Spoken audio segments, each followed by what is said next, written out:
Hi, I'm Lian. Magandang araw. What's up mga kababayan? I'm Joaquin. Lian, you've been here for so long.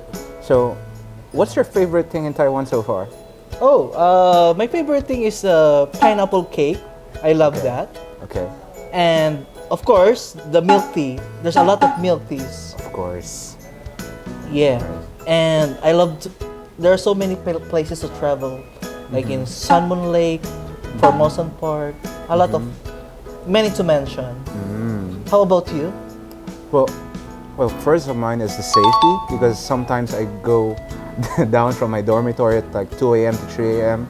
Oh. just to find something to eat or maybe drink milk tea, and no one will bother you. Like, it's really safe. You know, the nightlife here is, well, actually there are a lot of places that are closed during the night, but when you find something, it's really worth it. You know?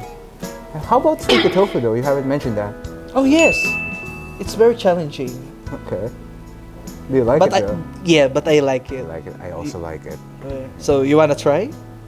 Come to Taiwan.